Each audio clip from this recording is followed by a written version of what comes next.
Welcome to a very special Instigating with Clarkie and Drury. I'm Drury. This is Clarkie. We're brought to you as always by our friends at CoolBet Canada, Listowel Vision Care, the Listowel Squash Courts, See the Game, and our friends at Hanover Raceway, whose season just got underway last weekend. Don't miss all the excitement of live harness racing every Saturday from June 4th through September 17th. Post time always at 1:30 p.m. Bring the family and come have a great time enjoying the sights and sounds. We bet you'll love it. Visit them at hanoverraceway.com for details on their upcoming events. Mr. Clark. And tonight, the Ian Doig Golf Academy. The Ian Doig Golf Academy, honorary sponsor for tonight. And why not? Because look who it is. It's Mr. Ian Doig joining us. Doigy, how are you, man? We haven't talked to you since, well, look where we are, first of all. Yes. Here we are at the Sim, which is unbelievable, in the Sim Brewery right next door to us. This is an incredible facility. Secret location. We can't tell you where, or Doigy will kill us. Doigy, I mean, how are you, man? We're almost to the Canadian Open after being canceled for 2 years. How you feeling, man? I feel good. It's good to be here tonight, especially here at the Sim, and I want to give a shout out to Mark Beckstead for letting us host here tonight. This is my indoor facility for teaching, and Mark's so very generous with the facility that it's great to be here. Mark, we appreciate it, man. This is fantastic. The show has never looked better, even with Clarkie still here. I know. The show still looks pretty good. All right. Should we just dive right into our last picks? Because I think Doigy. Well, we can't pick already though, because I'm not. We're not gonna pick for the Canadian Open yet. Okay, it's good. Too early in the show. You got to prepare me for that. I wonder though if we shouldn't just get this out of the way, because I think Mr. Doig, after I won the Masters picks, this is not good. Mr. Doig might have blown us off the course. I thought he actually blew us away more than he actually did. But let's show it. Let's put it up. Let's have a look here on the leaderboard a little bit early, and then he'll just come roaring back. What was it about his game on the weekend at the PGA Championship that vaulted him to another victory? Well, he started putting really well late in the round on Friday and carried him into the weekend. But what I see with him is when he gets on a roll, he starts to hit his short irons very close to the hole. He has a lot of birdie putts from that 4, 6, 8 foot range. And when you're putting well and hitting it like that, you're going to score well. I wonder, we were kind of joking about this, and I'm curious your take on this, because you're a great golfer. We learned that a couple minutes ago, didn't we? I learned that a long time ago, Ryan. Yes. You learned that a couple minutes I learned it well, I knew Doigy was a really good golfer, but when you see the work that he did on the Sim here. And we're going to get back there later. We are going to get back there, and we're going to show the viewers just how cool this thing is, man. This HD golf program, it's unbelievable, and Doigy made us look like fools, particularly me.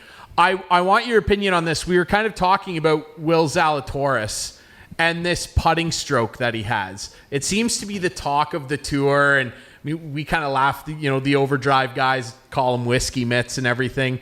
I mean, it seems to work for him, but break this down for us. What is it that is so wonky about the way this guy puts the ball? Because everything else he seems to do really well. What is it about this putting stroke that's so weird to people? Well, you know what? I think it's the putter for me, the first part, the length of the putter and kind of how he holds it. But is it too short? It's hard to say. I'm guessing that he's been fitted for this putter. But when I watch him set up to it, he just never looks very comfortable. And I have him on my year-long picks for my teams, and because I think he's that good. I think he will win majors, but he's got to straighten out his putting before he ever gets there. So if I were him, I would go see one of the putting gurus. How many different putting strokes have you had in the last 10 years? Have you Myself? Stuck with it? Yeah, you. 3. 3? And what have you changed? So I was a conventional, right hand low for most of my career. In 2015, I went to a long putter for 1 year, and I putted okay with that because you could anchor it. And then I decided I didn't like that. I went back to conventional for a couple of years, and then in 2018, I went to left-hand low or cross-hand, and it was like 3 days after I went to that is I qualified for the U.S. Senior Open. Wow. So I've been left-hand low ever since. Interesting. I'm curious as well. I mean, you were kind of breaking down and trying to get Clarkie to not clatter his knees together when he was driving the ball. What's the number one thing that young golfers or newer golfers do wrong when they drive a ball? Well, the first thing, and we talked about it with you, is the grip. And if we can't grip the golf club correctly, you're going to always struggle to get the club face to come back to the ball on a consistent basis. And that's always the big struggle. So when anybody comes to me, whether it's an established player or a complete beginner, the first thing I go to is the grip, and I make sure it's correct. Because it doesn't matter where we go after that. If they're not holding on to the golf club correctly, they're not going to get better. And that's the whole goal of being there. So I'm holding a club here, right? A lot of people hold it in their palm. Yes, correct. You're supposed to hold it in your fingers. More in your fingers. Yeah. okay, so yeah, it's more in your fingers than your actual at the top of your palm. Yeah. So I'm not doing this. you're not doing that correctly. Showing everybody the precise wrong way to do it. No, Yes, that's he good. He had it precisely wrong right there. Yeah, no, that's good. So get it even more in your fingers so that the butt of the club is under the pad of that hand. Okay, so even more, Clarky. Get it down there even more. No, here, can I come out? I'll show you. Yeah, bring Doig up. We want to show everybody kind of what he's talking about here. We do this now, or we're doing it now. Well, I mean, it's the hot topic. So this is a left-handed golf ball. So this is so it's a little bit backwards. So I'm going to actually do it in my hand. We need a mic here. yeah. Let's get the mic on Might be him. better if you can hear us. So hold on. It's okay. He's getting his own club because Yeah, he's not used well, to holding a left-handed He's club. not a lefty. I'm not a lefty. So the first thing that we want to do is for a right-handed golfer, you want to take it in your left hand. You want to hold it like this in the fingers. A great test to see if you're doing it correctly is to take the thumb off and the last three fingers off of your hand, and the golf club will balance correctly. If you get the golf club too much in the palm, you can't hold on to it and you lose it. The other way of checking too is if you look down with the golf club in front of you, you should see two knuckles of the left hand, and the line that is formed between the thumb and the forefinger should point up at your right shoulder. Those are two great ways of checking. Left for me. Left for you, opposite for a left-handed golfer. We could switch you to right-handed, Clarky. What are you trying to say? So the top hand then on your club, no matter what club you're holding, it's the most important one in terms of anchoring where your club face is going to meet the ball. 100%, because this hand is going to dictate what that club face is going to do through impact. It's always going to be in control. So if I just turn and rotate my hand ever so slightly, that face changes a lot. Mm-hmm. So that's what we have to be in control of, right?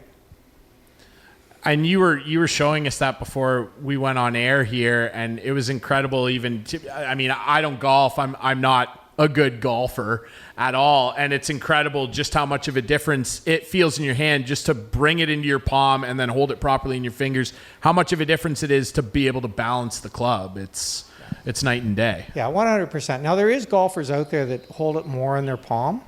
Mo Norman would come to mind for me. He talked about holding it in his palm a lot. But I played a lot of golf with Mo when I was a kid, and he actually had it more in the fingers than he would actually tell people. Right. So what he was doing and what he was telling people weren't actually the same thing. Trying to hold state secrets or something, eh? Yeah. Interesting. Yeah. I wonder how Greg Norman held his golf clubs at the Masters that year with the meltdown on the back nine. I wonder if we could get video to have you break down what the Shark did wrong. And speaking of the Shark, he's doing a lot wrong, or at least that's how I think the majority of the golf community feels. I mean, let's just dig into this. The Canadian Open's coming up this week. Our viewers and listeners are going to see this on Friday, a day and a bit into the tournament. But let's just talk about this Live Golf Tour and what's going on with DJ. I mean, $150 million. He's not coming. RBC dropped him and a couple other guys. What do you make of this? Like, this is getting semi-serious here, this breakaway golf tour. Oh, yeah, absolutely. The first thing with Greg Norman, though, that kind of caught me off guard is he made an announcement that they would never go up against any of the heritage events, therefore the oldest events. Well, if you go look at the history of the game, the Canadian Open is the second oldest golf tournament in the world, and their first tournament is the same week as the Canadian Open. So I have to wonder what he's doing. I mean, he's a past champion of the Canadian Open too, so he's aware of the history of this event that's going on this week. Right now, maybe he lost sight of that during the pandemic because we didn't hold it for 2 years. Live Golf, is there a place for it? There probably is. It's big money. I do understand that most of the PGA Tour players that are going over to play are resigning their membership to the PGA Tour. My belief on that is that they're protecting themselves for their world rankings and exemptions into the majors. Whereas if they get suspended by the PGA Tour for participating, those major tournaments may honor the suspensions brought against them by the PGA Tour, and they wouldn't be eligible to play. But if they've resigned their membership to the PGA Tour, they can't be sanctioned or suspended, and therefore their exempt status still stays in play, so they can go play in the U.S. Open and in the Masters and the British Open and stuff. So I think that's why they're resigning. It's funny because like the Live tournament or what is it called? Live Tour starts this week. Yeah. But there seems to be so much talk about golf this week. I think it's actually helping the Canadian Open. Like there seems to be a little bit of buzz about it because it's the first one to go head to head against it, and let's see how it works and plays out on TV. Like there's no TV contract from what I know for Live. It's going to be on Facebook and YouTube. Yeah, they're independently streaming it on their website. Right. It's murky. That's correct. A friend of mine, Jerry Foltz, who was a longtime commentator for the Golf Channel, has left, and he's gone over. He's part of their analyst group. He's part of their analyst group, so I haven't talked to him yet. But I will reach out to him in the next couple weeks. You need to do a little podcast find out what's with going that guy. on, right? So that's what we need to do. We'll do that. You know what? I have to be honest. I think it's good. I have a little more inside scoop to some of the stuff that's going on. If I was a late 20, early 30 guy that was playing on the PGA Tour who was scrambling, and this will sound funny, scrambling to make my 800,000 to my 1.1 million a year to get by and finish in the top 125 on the money list. And I could look over and play on the Live Tour where I only have to play 8 tournaments. Instead of playing in fields of 156 players, there's 48 players. There's no cut. They're 54-hole tournaments. I get to spend an extra day with my family. Shotgun starts. I'm on the golf course faster and off earlier. And everybody gets a check, with the last place check being $125,000. So I can go play in 8 tournaments and make a quick $1 million. Why don't you? Would I go? How do you get on the tour? How do you sign get on me that? up? How do you get on that? I wish I knew because I'd be on my way. Is the Shark just speed dialing guys? Like I don't know. He had 170 guy entries into the first tournament by his quote. He quoted, "I have received 170 people want to play in my tournament." Yeah, but what does that mean, though? But does that mean I could say, "Hey, I want to play in your tournament"? Like it could, but knows, I would imagine they'd be all professional golfers from different levels. Yeah. You know, you've got the Challenge Tour and the South African Tour and the Australian Tour, and maybe somebody like me who's 60 years old and looking to make a quick buck. Sent him a letter and said, "Hey, you know what? I've played on the PGA Tour. I want to come and play some tournaments." Yeah. Right. Yeah. Well, why wouldn't you? Right. For that much money. Totally. Totally. They talk about the whitewashing, the sport washing of everything, and I do understand that. But did we go to China for the Olympics? We did, right? So every country, if you looked at every country, almost all of us have some kind of humanitarian thing that we haven't done very well. And so should we penalize them for that? Well, if we're going to continue to go to China, then why can't we go play in this event?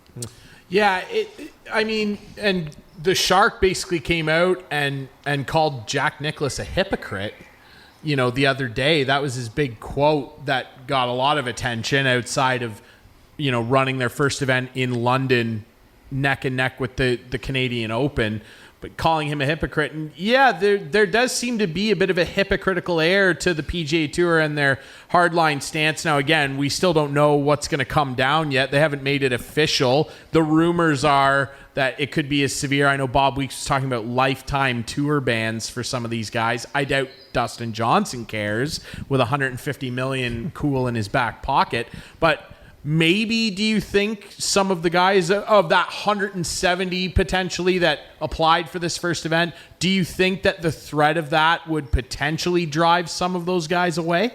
Well, I think it depends on where they are in their career and what their goal is, what they want to do in the history of the game. If they want to win the Masters and the U.S. Open and that, their avenue to those events is still probably going to mainly be through the PGA Tour. So if you're young and starting out, you probably want to stay on the PGA Tour. But if you're in the middle of the pack and you've played 15 years and you have an opportunity to look after your family and make a lot more money very quickly, those are the guys I think that have no worries about going. Like I said earlier, if I was 34 years old and I was a journeyman pro and I had an opportunity to go play, I'd probably be gone. And there's a lot of those guys around. And there's a lot of those guys around. That's it, right? I think there's room for it. Why not? I do too. And we'll talk a little bit about, again, the inside part of the tour and everything. Like, a lot of people don't understand that. Look, I'm a fan of the PGA Tour. I've been trying to play on the dang thing for 40 years now. So, you know what? I'm not speaking against the tour, but we talked about it last fall when I was at PGA Champions Tour School, and I was an alternate. I won a playoff to be an alternate into the finals of the qualifying school, and I got to the finals, and I prepared. I spent 3 extra weeks in Florida with all the expenses that I had to incur doing that, and yet they sent 2 twosomes off in the final tournament instead of making them threesomes, and I stood on the practice range. So the PGA Tour, clearly by that, does whatever they want to do, right? Do you think it'll change? I think it will have to, because they've got, now guys have options. Right. And Sergio there, that was the famous quote there when he was in the rough looking for his ball, like, I can't wait to leave this. I can't wait to leave this. Yeah. So we'll see if things change. Right. My concern with that statement is it could be worse on the other side. Like, you never know, right? Well, you don't know, right? And so you really don't know what you're signing up for until you get there. Yeah. But on first blush, I'm guessing that DJ has $125 million in his bank account. Because I certainly wouldn't go on the fact that we'll pay you so much a month. Yeah. Right? I want that lump sum in my bank account or I'm not coming. Right? Because, we'll give you $10 million now, but a month from now they go bankrupt or out of business, and you've now lost your PGA status because you've resigned, but you only got $10 million. Yeah, it'd be a heck of a difference. Though that's the one thing, the people that are running this and bankrolling this, that kind of, I don't know, give me pause almost, because it's anytime something new, like Clark, I mean, you would have experienced this and you'd remember this too. This is before my time, but when the WHA started. Well, and look who was the star of the WHA. Yeah, absolutely. Right? Bobby Hull, right? Well, not only that, but the first $1 million hockey player. Father-in-law. He played in the WHA. He did for a year. Did, right? Absolutely. Wayne Gretzky. With Mark Messier, right? Yep. Like Gretz was never drafted, right? Because, of course, Peter Pocklington bought what were they? The Indianapolis Racers and moved them to Edmonton, became an NHL. Yeah, so he was only 17 when he played. And he was only 17 years old, right? So he couldn't be drafted. That's why he wasn't drafted. Exactly. But he was considered a pro and property of the franchise. Right. And, well, Pocklington made out pretty okay for himself for about a decade. It's an interesting thing, but that's what gives me pause with this, right? Is, for people that maybe aren't familiar with this sports-wise, the one thing I could equate this to is everyone's saying, oh, this new thing's coming along, it'll fail against this established PGA Tour, it'll collapse within a year. I would, pause to think that the Saudis have a lot of money. They basically own the fuel industry. And the one thing I can equate it to is the soccer world. I'm a big soccer nut, and Saudi owners have bought teams. We're talking Sheikh Mansour and the group that bought Manchester City. Manchester City couldn't do anything. They couldn't do anything. They were the extremely little brother of Manchester United, who had all the big players, all the money and everything. Don't get in a tangent about soccer. No, I'm not going to. I'm just saying that they were a nowhere franchise. And I'm not trying to be disrespectful to Manchester City fans. It's just that they were an afterthought in terms of English soccer. Now they're the first team you think of. That's with right. Liverpool. Yeah. But Manchester, because Sheikh Mansour bought them and absolutely pumped hundreds of millions. He spent now over $2 billion. Talks, right? He spent over $2 billion in the give or take 10 years that he's owned that club. I mean... And now they're number one. And now they're number one in England, certainly. They still can't win the Champions League. And I would just say that to everybody who's going, oh, this will never work. Money, you said it. Hey, AC/DC, money talks, baby. I mean... I don't know. You know what? I'm looking at it, and I definitely think there's a lot of money there. And Yeah. you know, from a golfer's perspective, would I like to see it done a little differently? Sure. I mean, In what respect? well, pump some of that money into the Asian tour and the European tour and the senior tour and stuff, and build those up, but where I think about it is, Greg Norman has a burr up his ass. Okay. It seems that way. Oh no, he does. He came up in, I think it was 1991 or 92. He came up with the idea of the World Golf Championship Series. He wanted to have 8 tournaments sanctioned by the PGA Tour, inviting the top 50 players in the world for major purses. And he came up with the idea. He produced it. He came up with the idea, and he pitched it to Tim Fincham at the time, and the PGA Tour shut him down. And 2 years later, they came up with the World Golf Championship Series, 8 tournaments, top 50 players in the world playing in them. So he's got to burr up his ass. So his whole issue is he feels slighted that they essentially, in his mind, stole his idea and are bankrolling off it. 100%. Interesting. Yeah. Can we go on to the Canadian Open now? Yes, let's St. talk Canadian George's Open. in Toronto. Yeah, I'm St. sure you've George's, played it. Great golf course. Great. Tell us about it. What's great about it? You know what? It's an old park-style golf course, tree-lined. A lot of undulation changes from tees to greens. A lot of slope in the greens. Hopefully, the rain is done for the week. I remember the last time we played at St. George's, we had a lot of rain.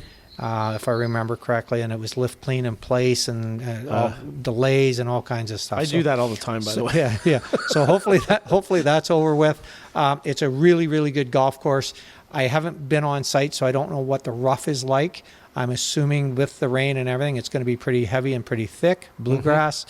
I would guess that the winning score, if it stays dry, the winning score will be somewhere in the neighborhood of 10 to 12 under for the week. I don't think it will go much lower than that. It's kind of a neat course for me because I grew up in Etobicoke. Yes. So I used to pass that golf course on the bus all the time. So it's kind of neat to see them play there. Have you played it, Clarkie? No, I've never not. played it? No, I haven't played it, but it's kind of neat just to have it in my home borough, as it was called back then. Yeah.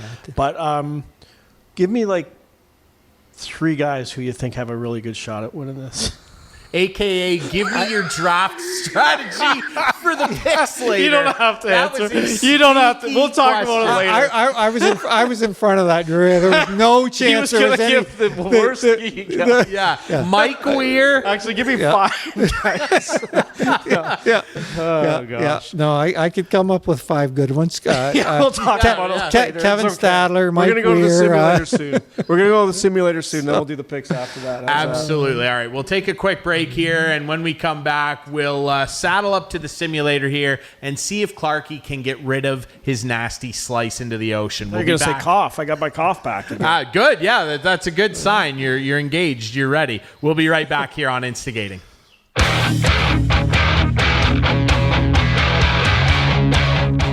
Welcome back to Instigating with Clarkie and Drury. Ryan Drury still alongside Mr. Chris Clark and our friend Ian Doig here at the Sim in a super secret location in beautiful southwestern Ontario. of the sim, Speaking of the Sim, this is pretty good.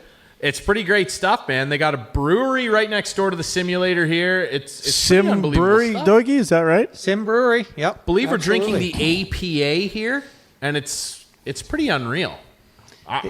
You know what? A nice Sunday afternoon beer on the patio. Not bad, right? I would enjoy this on a patio. Yeah. I would do that. I mean, I might have to sneak some out of here when Doigie's not looking, maybe. I don't know.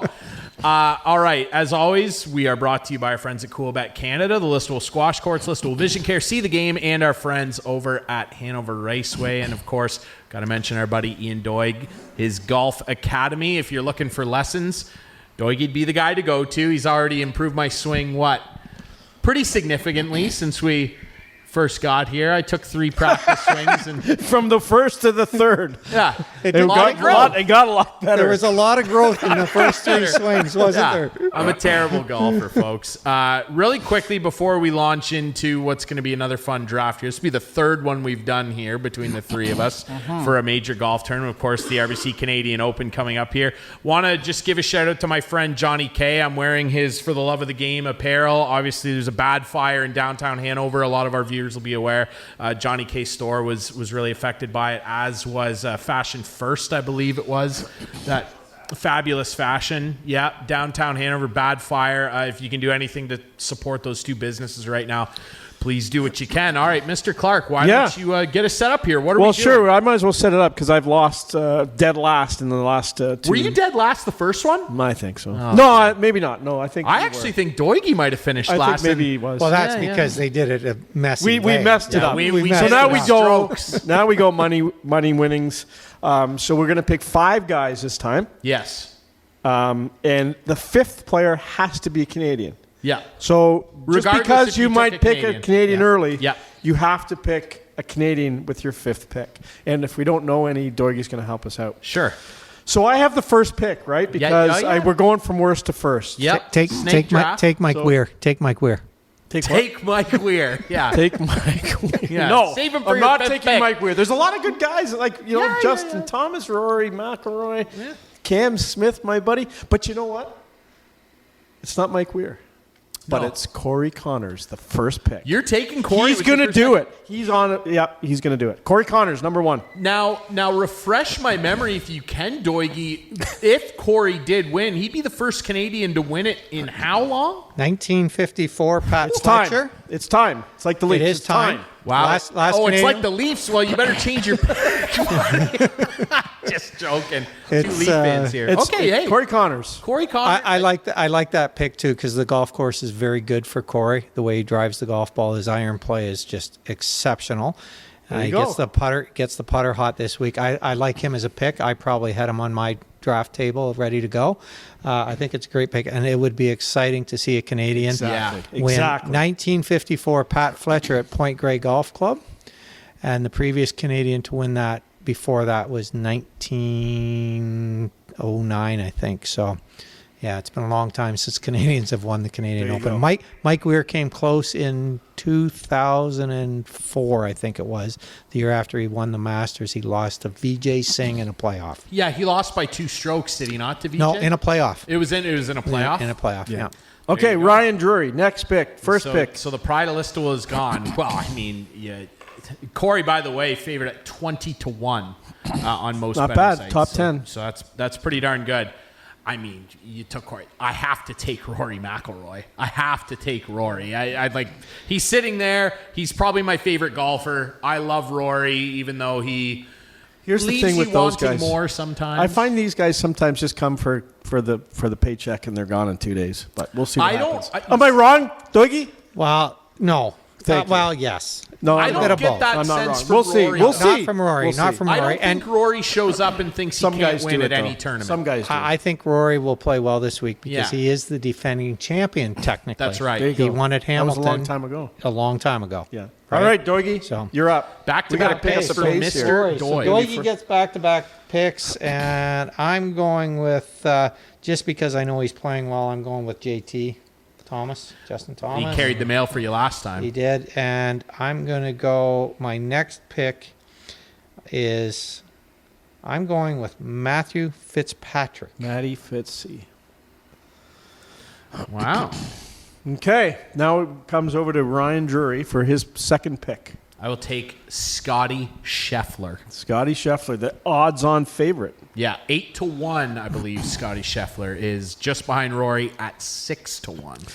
Okay, so that brings my second and third picks. I had him in the Masters, and I had him in the PGA, and I lost both, but I'm picking him again. Cam Smith. I knew you were going to do that. Yeah, I knew it. And right after him, I'm a little conflicted, but I'm going to go with Sammy Burns. Sam Burns. I like that. Okay, Ryan. I don't hate that at all. Well, what That's- does the golf expert That's pretty think? good. That's okay, good. That's a pretty good-looking team so far. Okay. Ryan. I like it. Cam Smith. I mean, Sammy Burns too, eh? I like Cam's hair. Matt Fitzpatrick. I just want to say as well, Smith at 12-1, Burns 14-1, Fitzpatrick over on Doigie's team 18-1, and I'm going to take the second guy, and I love this guy too. He's also favored at 18-1. I like me some Shane Lowry. That's a great pick. I was going to pick him. But All Doigie right. didn't say it was a great Mr. pick. Doig for picks 3 and 4. Okay, I'm going with, this is just a gut feeling on this one, but I'm going to go with Tony Finau. Tony. Oh, Tony Finau. I love the way he plays. He's a fellow ping player. Yes. He's a fun golfer. Ping. I like that. He plays ping clubs sponsored by Ping. I get to go again here, don't I? Yes, Yes, sir. This is the hard part. We have to get way down there. And I don't know who I'm ready to take. As a matter of fact, I'm really struggling here. One more, and then a Canadian. I'm going to go with Tyrrell Hatton. Okay. Ryan, pick number 4. You have Rory, Scheffler, and Lowry. Yes. And I'm struggling on what I want to do with my 4th pick here because I'm obviously saving my Canadian for 5. And again, I love my top 3 picks. I'm curious as to who I can take that's in the field early here. Finau, I would have liked to have taken him. I don't know why. He's golfing fairly early to start the tournament. I just have a funny feeling about him because somebody was talking about him the other day. I really like Brent Snedeker. I'm going to take Brent Snedeker with my 4th pick. Okay. So now I pick 4 and then my Canadian at 5. Yes. Okay. 4. You know, this guy is a good golfer, and I love his accent. Justin Rose. Ah, yes. Rosie. There you are. And I will pick... Clarky, just so you know, Yeah. they're all good golfers. Yeah. True. Yeah, you're not teeing off. I thought I was getting bad info there. No. Yeah, he's got a broken leg. And I'll pick Adam Hadwin as my Canadian. Very good. Mr. Hadwin for your Canadian. So that'll bounce to me for Your my Canadian. final pick. My Canadian, I got to take Mac Hughes. And Doig wraps it up. You can't pick yourself. You're not in the field. I'm not this playing this year, I know. unfortunately. And don't pick Mike Weir. I'm not picking Mike Weir. I can tell you that, not too. Yeah. I'm not picking Mike Weir. I have a question about him really quick after you make your pick, Doig. Okay, just give me. I'm scrolling back down here. I'm trying to see what Canadians I have left here. Well, So you're the there's- one that said there were tons in there. There's There Nick is. Taylor's there. Yeah. Yep. Gligic's there. Davison. Leonard. I'm going to go with Nick. Nick Taylor I have to round it out. You know what? I have to go with Nick Taylor because one of my claims to fame is I was very fortunate to beat Nick Taylor in a playoff to win the World Par 3 Championship in Really? Bermuda a few years back, and a couple months later he won at Pebble Beach. Wow. Ah, interesting. So what you got to do then to ensure something for yourself here is rip down to St. George's right after this and have a quick round with him, beat him, and then he'll win this whole That's thing. right. Get him incentivized to play well. Right, exactly. All right. Okay, good. Let's review here. Mr. Clark, who had the first pick, he took the pride of Listowel. Corey Connors, he has Cam Smith. He has Burns. He has Rose. Hadwin as his Canadian. I have Rory, Scheffler, Shane Lowry, Brent Snedeker, which is a little off the board, and Mackenzie Hughes. And Ian's got his boy that won him the last tournament draft, JT Fitzpatrick, Tony Finau, Tyrrell Hatton, and, of course, Nick Taylor is his Canadian. Pretty solid teams. I mean, I like mine a lot. I like mine. Yeah, I'm sure you do. Sam, watch. Okay, ask him about Mike Weir, and then I got a question for him. Yeah, I got a quick question because it's fascinated me what happened to this guy. One-hit wonder. That's what happened. But how did that happen? Because he wins the Masters, you know, and had some pretty good golf leading into that. I mean, he was an off-the-radar winner in the grand scheme of things, but he had played pretty well up until that point and played decent in the couple years after. But just from going from that high of winning the Masters to where he ended up, like, is there something that you saw in the way he was playing where you can break it down and say this is what went wrong for him? I do. Okay. I have a big opinion on that. But first of all, not a one-hit wonder. Not even close to a one-hit wonder. Yeah, like he won some significant Fine. tournaments here. Okay. Yeah, okay, yeah, sure. Winningest male golf professional Canada has ever produced on the PGA I'm just not Tour. a fan. But All go right. ahead.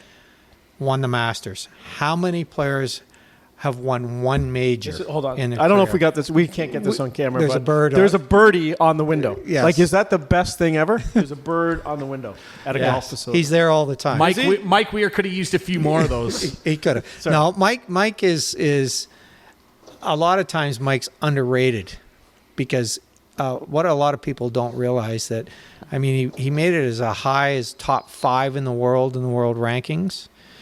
At one point in time, near the end of his career, he was in the top 25 of all-time money winners. He's not there anymore because the money has grown so much recently. Yeah. It's really hard to stay in there. But top 25 of all time, when you're talking about some of the greatest players in the history of the game that played, right? It's really like, I was a big Mike Weir fan when he was playing. The big mistake I think Mike made, and I've seen this happen a lot of times. I mean, I think about Ian Baker Finch. He won the British Open. You know, I think about Ben Curtis won the British Open. My friend Todd Hamilton won the British Open. They would be considered one-hit wonders. But Mike Weir won, 7 other times on the PGA Tour, which is an incredible career. But Mike went and started chasing a better golf swing. And he went to a couple guys that taught a certain method, which I won't say because I want to disparage them, but it didn't work for him. And then he ended up injured. And it's hard to come back from those types of injuries. And especially as you get older, it's harder to come back from them. And he fought hard. To see where he's playing now on the Champions Tour with a win and in contention on numerous times, I think he's done a great job of fighting his way back. I think he's just a really, really good player. There you go. I'm going to ask my question later. Let's break, and then we'll go to the simulator. We'll break. We'll go to the sim. Clarky will ask his deep dying question here on how to not clatter his legs together when he drives the ball. I'm sure that's what the question is, right? No. Okay. We'll take a quick break here. Hope you enjoyed the draft segment. We'll go over to the simulator now, and we'll have some fun. How about that? I hope so. We'll have Sometimes some it's fun. frustrating. Well, we will not try and put it in the water behind us there on the sim. That's Coming Pebble up next Beach. year on Instigating.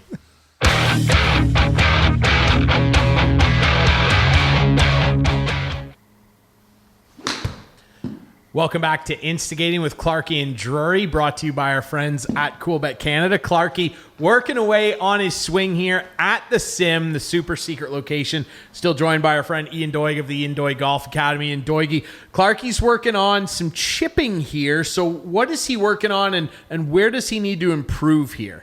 Well, what we've got him doing right now is his hands rotate too much during the golf swing, and he rotates the club face closed. So he misses the ball to the right of the green on the majority of shots. So that's why he's kind of shanking it over. It's not a shit. Well, Yes, we wouldn't call That's it a a dirty shank. word. That's a dirty word. We wouldn't call it a shank, but basically what he's doing is he's over-rotating his hands, and the ball is starting too far right of the target. So if we really want to, we can walk over here. okay, yeah, you guys go check out this unbelievable simulator thing here. So break this down. Right here, if we look at the stats on this last shot that Clarky hit, his club path is 0.6 degrees from inside out, which is perfection. We love that.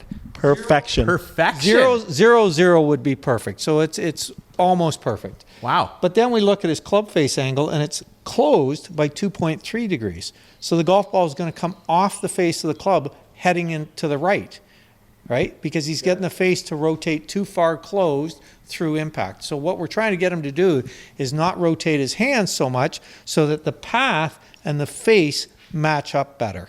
So how does he go about doing that? Show us what he's doing wrong and how he can fix it. So Clarky, you hit a shot here, and we'll have Doigy break down exactly where it goes wrong. So what I've been working on, though, is my hands, right? Like as Doigy said, I got to get my hands going early in the right direction, right? Correct. Okay.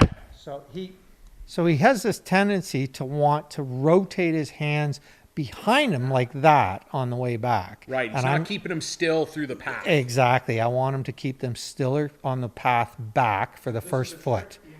Yeah. So I gave him a trick a while back to feel like he's shaking hands with somebody standing back here, and that will stop his hands from rotating inside the line too much.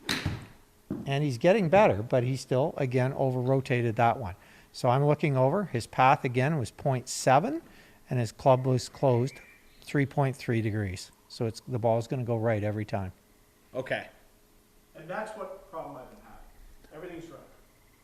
Everything's right. Not correct. Not correct. Right. Yeah, just the delivery. That was better. That was better. So That looked better, yeah. He knew right away that it was better. But here's the thing. His path on that one was worse, but it matched up with the closed club face, so he got away with it. But So inside out is what I'm also aiming to do, right? 100%. Inside out, yeah. So he was swung from the inside, which is closer to his body towards the ball, of 2.1 degrees, and the face was closed almost the same amount. So he ended up with a straight shot.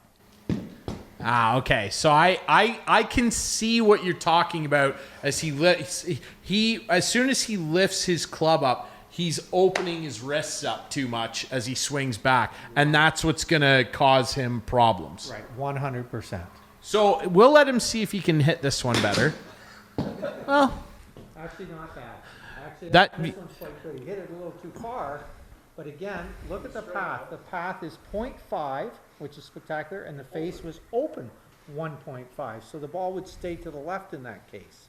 so he actually hit that a lot better. He just hit it too hard for where we're. Exactly. So we'll let him hit another one here. There, another very good one. There it is, a little closed on the club face, though.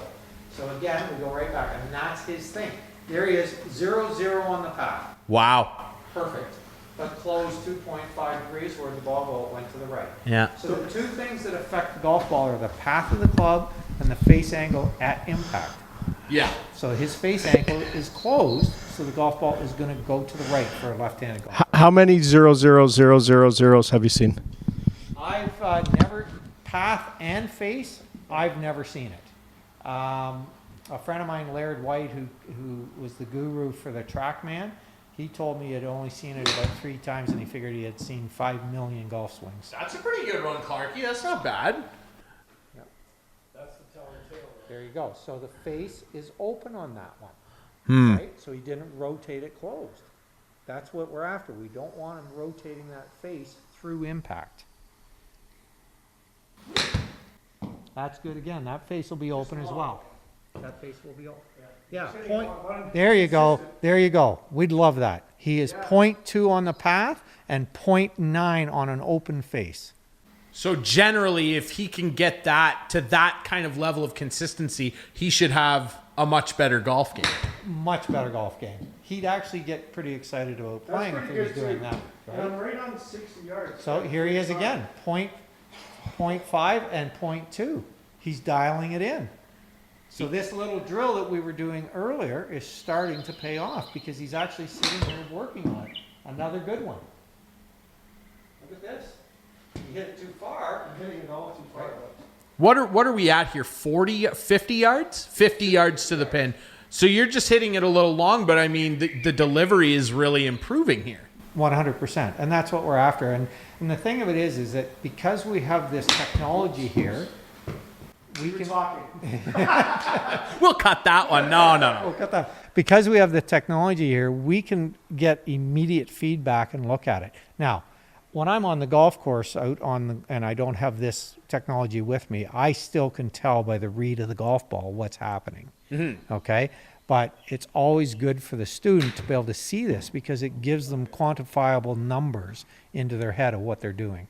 Okay. So we're going to hit some 7-irons now. Yeah, I want to see the pro do it here. I want to see Doig hit some dynamite shots. Now, I got to tell everybody, before we started recording the show, Doig was showing off to a degree, and he was hitting some unbelievable shots on this simulator. I can't wait for people to see this. And it is incredible, too. I mean, just not being a guy who's a huge golf nut, but being very interested in just how scientific this really is. You notice how good I was there with the caddy? I gave him. I knew he wanted a 7-iron. Yeah, Gave he it to him. said it, didn't he? He asked me to go caddy once. I said, "Can I just do it for one round? I don't know if I want to do it the whole 4 days." Right, yeah. I would maybe do it. I could be a caddy. That's a true story. Actually, I wasn't sure if I wanted him to do it for 4 days. Clarky, True story, though. We're still friends. It is a true story. You're fired. It's a true story. No, it really is incredible. And I mean, even in that, 5-6 minutes of you tapping away with the with the wedge there, you could see you thinking and zeroing in on what he was telling you and how much it improves. And it's incredible to see that on the technology. But let's see a master do it. Now, what are we lining up for here, Doigie? Okay, I'm going to hit a couple 7-irons here. So my goal is to I want to have my path of my golf club be somewhere around 0.5 to 1.2 from the inside out. And I want to have my club face at 0.5 to 1 degrees closed. And then if I can do that consistently, I'm going to hit a push draw. The ball will start slightly right of the target and turn left and draw back to the flag. So one of the big things we want to do when we're playing, and when we play well, we're very good at this. We don't ever want the ball to curve past the flag. And what I mean by that is if I'm hitting a draw, so I'm moving the ball from right of the flag to the flag, I don't want it to go past the flag, because if it does, it's actually now moving further away from the hole. So I want to be able to control my curvature of the golf ball. Okay? That's what I'm after. I'll hit a couple good ones, I hope, and then I'll try to hit one where I curve it too much, and you'll see the difference. Okay? Or we could just get Clarky to demonstrate. All right, let's watch the pro work here. There we go. Okay, that'll go. Nice, right? Like that was what you want. That's what I'm looking for. That's probably... Okay, as nice as that golf shot was, that's probably a little too much curve for me. So the path of my golf club was 3 degrees from the inside going out, and then I had the club face closed at 2.7. If I had that path at 3.0, I only want the club face to be closed about 1.5 or 1.3, and then it would be a straighter shot.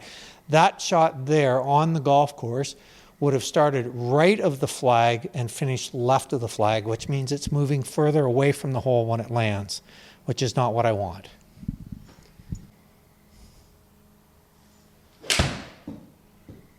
That's a fine looking shot. That's pretty beautiful. Here we go. Whoa. Look at that. So club path 0-0. It glitched.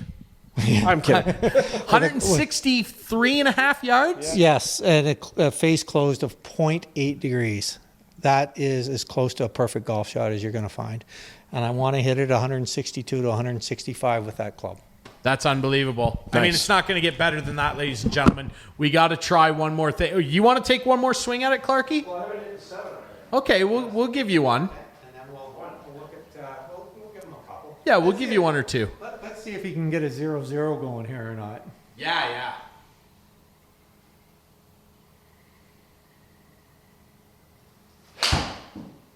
That looks pretty good, Clarky. A little bit thin. Okay, let's dissect it. Actually, quite nicely done. Here's the mic. 0.3. So he's got, the path is 0.5, so the path is spectacularly good. And the face on this one was actually 2 degrees open, so the ball stayed to the left for him, being a left-handed player. But I look at all the other numbers, the launch angle, smash factor, ball speed, everything was very, very good. That would be a shot that Clarky would love to have every day.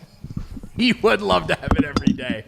Let's see if you can improve on this, and then we'll get to some driving. Let's do it.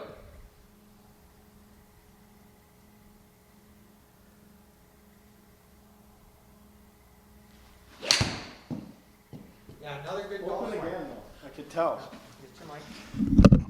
I could tell I was open again, though. Yeah, so here the path is quite more severe from the outside in, but he counteracted that with having a more open club face. So this is where some players get confused, is we want these numbers to match. So this one here, the ball flight was actually straight, or relatively straight, because the numbers matched. Club path from the outside to the in, but with an open club face of almost the same degree. So it ended up being a straight golf shot. But I don't like it. I don't like it either. It's Right. not going to make you be better in the long It's when they say you got away with it. You got away with one. Interesting. All right. One more. Clarky wants one more, and then we're going to go to the big sticks. We're going to go to the big sticks after this, and Ian's going to blow our viewers away here. All right, Clarky, come on. Make it a good one, bud. That one is just an open club face. Yeah. Okay. I could feel it.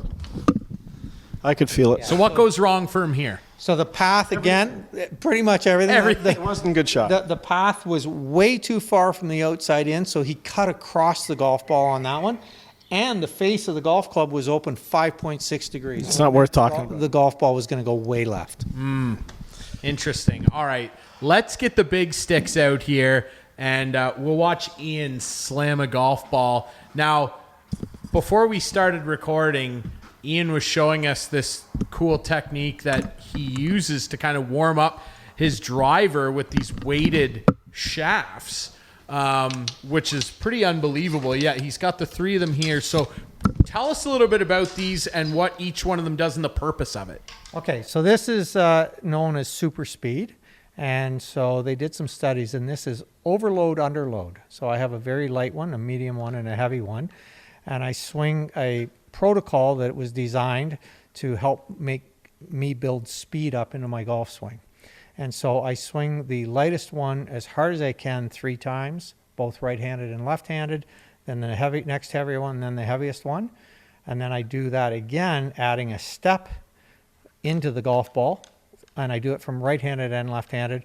And then I finish off with one swing with the lightest one, and then I go. And so earlier this evening, we did a little test. My first driver swing of the night, I swung at 104.5 miles an hour. After I worked with my super speed shafts, we had it up to 110.7, which is a significant increase.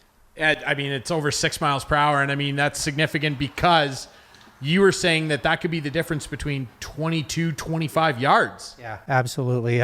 It's roughly about 3.3 yards per mile an hour club head speed. So that's a big difference. And if I can get it to where I'm swinging at 110 all the time right now, for a almost 62-year-old, that's pretty long. It's pretty darn long. Let's see it in action here.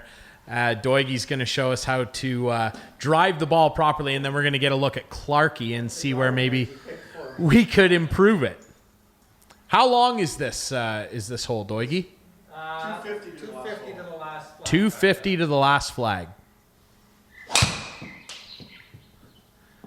The sound of that is incredible standing right there. Holy cow. He's well past the last flag. No, try it again. No? There we go. 290. So I'm pretty happy with that one. My path here is 1.4 degrees with the club face slightly open at 1.2, which is, I'll hit a high cut with that, which is exactly what that ball did. My club head speed's 107.3 with a 2,700 rate RPM spin rate. I carried it 250 and it ran out an extra 40 yards, so I got it to 290. So if you had to hit that in the middle, you healed it. Well, I think that because of the camera angle, this sometimes says heel. I like that hit. I'd take that one every time. That's pretty darn impressive. 250 yards of carry. That's unbelievable. So, Doigie, when you go to set up to drive a ball, which, I mean, I would just assume looking at it is probably the hardest thing to try and master in terms of golf swing is driving a ball properly. What is, you would disagree? I just look at it and go, this is incredible. I totally disagree. What is the key to a good drive? Well, obviously technique, and it goes back to the grip again. I was very fortunate that when I was very young, I was established with a very good grip, and I've carried that through my career. But it's everything. Like you have to have a proper grip, proper posture, proper ball position, proper aim. If you don't have any of those things, it doesn't matter what the golf swing looks like. It's not going to go where you want it to. But after that, it's having a one-piece takeaway with good extension, accelerating through impact, and swinging to a finished balance position. And that's all information that I gathered from hanging out with Mr. Palmer. So that was kind of cool. Not a bad guy to get some tips from. Now, I also am curious, when we were still goofing around with the 7-irons, Clarky kind of asked you, how's my stance? And you had pointed something out to us earlier tonight about the differences in how you set up depending on the club you're holding. You kind of had like a little cardinal rule that you use. What is that? Yeah, so Clarky has this habit of having a much wider stance than he needs. And so I always want to work with him to get this stance narrow. So when we have the shortest club in our bag, in our hand, which would be a wedge or a sand wedge, I want the outsides of our feet to be roughly shoulder width apart. And then we widen the stance with each shot after that with the club as the club gets longer, until when we're at driver, the insides of our feet are roughly shoulder width apart. Any wider than that, it restricts your hip movement. Any narrower than that with the driver, you'll lose your balance. Is that what happened to Clarky on that drive just now? I didn't see it, but I'm looking over at the monitor here, and the path was way outside in, and the face was closed, so it looks like it was a pretty hard hook. It looked that way.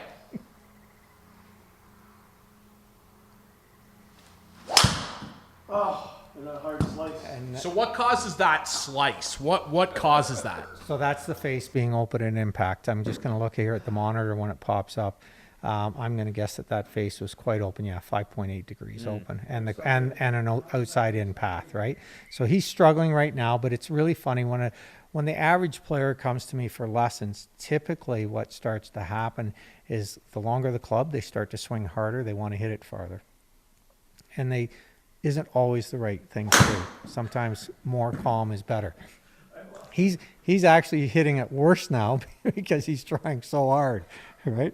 So a lot of people, including Clarky right now, they're just trying to get nothing but hard contact, and they're not focusing on the fundamentals of bringing the swing in properly. Yeah, it's always about fundamentals. Well, that's a worm burner right there. Yeah, you just took somebody out. Right. And here's the thing, it's always about fundamentals. So the thing that I always hear when people come for lessons is, I want to be more consistent. But the thing of it is that they're not willing to put in the time to build more consistency. And what I mean by that is they got to work on their grip, their posture, their ball position, their aim, and all of those things, and slowly work at it. But most people aren't willing to put in the time. I mentioned to you earlier that I spend hours in here hitting golf balls. And there you go. See, now there's somebody that 2 swings ago hit a worm burner, and now he's just hit one that went high up in the air and not very far. Well, so after you get the fundamentals down, because fundamentally there, Clarky basically did everything right. Where can you start after you kind of, pick away at the intricacies of your swing and getting that hook and slice out? Where can you start to try and generate more power? Yeah, that's a great question. So the big thing is that the power is built from the ground up. So you have to understand where leverage is and how to use your feet with the ground properly and push at the right time. Your hips have to open at a certain speed. The thing of it is a lot of people try to get their hips to move faster, but if your hips move too fast and your arms can't keep up, you get out of sync and now you hit bad golf shots. So it's about syncing everything together. So Rory McIlroy has the fastest hips on the PGA Tour, but he also has the fastest arms. And that's why he hits it so far. JT has fast hips, and he also has fast arms. If you took my golf swing and gave me Rory or JT's hips, I'd hit it all over the planet because my arms can't swing that fast. I've never trained them to do that.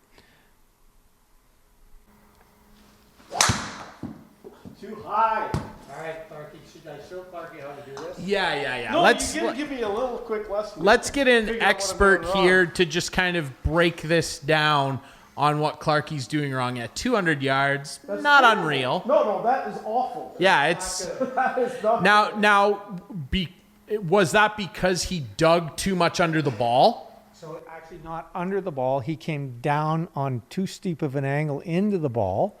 So he didn't have I didn't really see the swing, but based on the numbers and based on what the flight of the golf ball did, tells me, he swung at it at almost 100 miles an hour. He was too steep into the ball. Therefore, it had way too much spin on it, and it popped up in the air and didn't go anywhere. Right. It wasn't a good swing. I'm much better on the course. Well,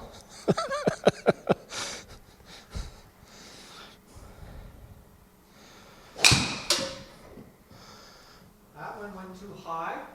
I'm going to say that's going to be about 265. Doig reckons 265 there, which Clarkie would have taken on his last one. 248. Yeah, very bad swing, that one.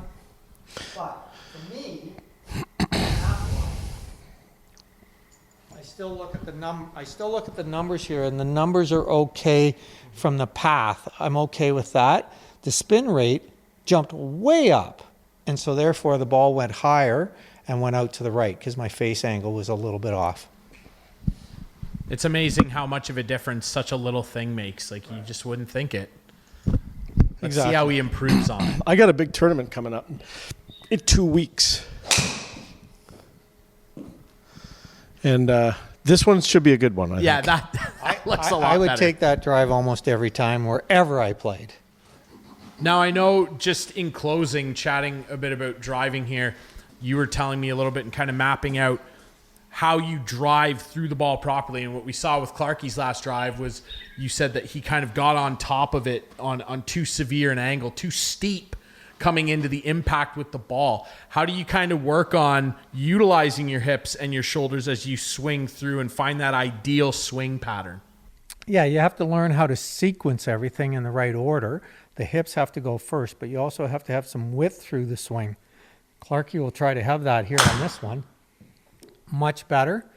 He says he towed it a little bit, but the path into the ball was much better. The spin rate won't be as high, and therefore he's going to end up having more distance out of it. So spin rate went way down actually, and he added another 30 yards to the shot. It could be better than that still though. Right. And it's interesting too, just that you had mentioned too, when you get kind of to the apex of the top of your swing, you're already starting to open your hips up and then driving through with your shoulders on the rotation. Yes, big time. The first thing that has to start going for the downswing is the hips. And the guys that hit it the farthest, their hips are moving towards the target before the golf clubs hit the top of their backswing. It's incredible. Well, Clarkie, what do you think? Do you want to have one more for time's sake here, and then we'll let Doigy tee off one more really good one, or what? No, Doig, it's all Doigy. It's all Doigy. I'm good. I'm good. Clarkie's had it. I'm good. You don't want to do closest to the hole for one? Oh, yeah, sure. We'll do a little close to the hole contest at the end here. My last swing, I think, was about 107 miles an hour. Sorry. Yeah. My last swing was about 107 miles an hour. So I'm going to go at this one pretty hard. I'd like to get it up over 110 today. So let's see what we can do here. And if you're listening if you're listening to the audio podcast, please try to find it on Whiteman or YouTube to see what we're doing here. This is a very visual show today. Here we go. That's smacked. God, the sound of that. That smacked. The sound of that. And look how straight that goes. Yeah, it's his equipment. That's immaculate. What's our swing speed? Only 106.9. Only 106, but still got it 274 yards. What I really like is the spin rate went down to just above 3,000, but the club face is only open 0.2 of degree and the path is 1.8. I'm going to hit a high cut with that every time that golf ball is in play, no matter what golf course I'm playing, and I'm quite happy with that. The smash factor could be a little bit better, but my spin rate is a little bit high. If I brought that down about 500 RPMs, I'd get another 30 yards out of it. Really? Unbelievable. It's incredible stuff. All right. We're going to show some highlights here of this closest to the pin competition that these two are going to go after. Again, thanks to our friend Mark for letting us come into the space today. The Sim, unbelievable facility. Thanks to Doigy from the Ian Doig Golf Academy. Guys, if you need lessons, you got to find this guy. I mean, look at the improvements that he's been making with Clarkie here, just the tweaking. It's unbelievable stuff. IanDoigGolf.com. IanDoigGolf.com. Please hit him up if you need lessons. in Southwestern Ontario, this is the guy that you want to come and see. All right, that's been it for us here at Instigating. We really appreciate everybody watching. Doigy, we really appreciate you doing this, man. Good luck with your picks. I think my team's going to take it at the Canadian Open, but we'll see. We'll have to see, won't we? Good luck. We will have to see. I'm not going to beat him on the golf course, that's for sure. All right, we appreciate everybody watching and listening, and we'll see you next week.